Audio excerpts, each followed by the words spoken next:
बारिश की वो रात अजीब थी।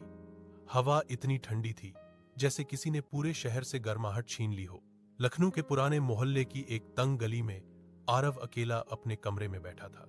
टेबल पर एक पीली पड़ चुकी चिट्ठी रखी थी, वही चिट्ठी जो हर साल 14 फरवरी को उसके दरवाजे के नीचे से सरक कर अंदर आ जाती थी। पिछले 5 सालों से, और सबसे डरावनी बात, उस चिट्ठी पर हमेशा सिर्फ एक ही नाम लिखा होता था, तुम्हारी सिया। लेकिन सिया तो 5 साल पहले मर चुकी थी। पहली बार उसने सोचा किसी की शरारत होगी, दूसरी बार डर लगा, तीसरी बार उसने इंतजार करना शुरू कर दिया, क्योंकि उस चिट्ठी में वही बातें होती थीं जो सिर्फ सिया जानती थी।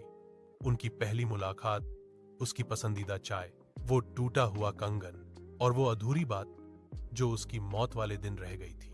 इस बार आरव ने ठान लिया, आज पता लगाएगा चिट्ठी आती कहां से है।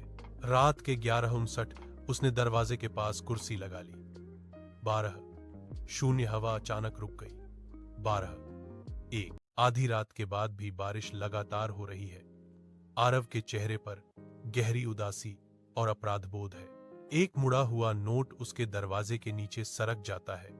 खाली दालान में उसे खोलने पर उसका दिल तेजी से धड़कने लगता है।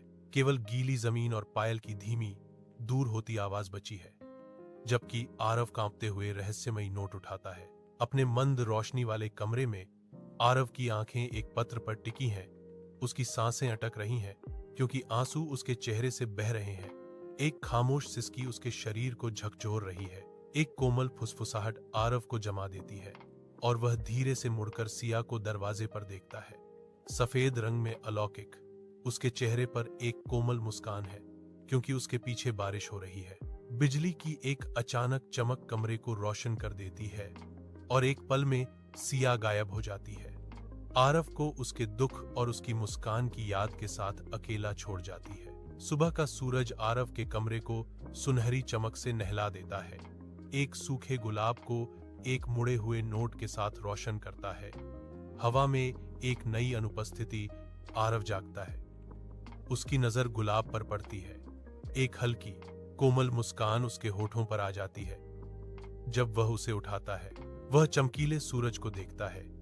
एक आवाज फुसफुसाती है, अब तुम जी रहे हो।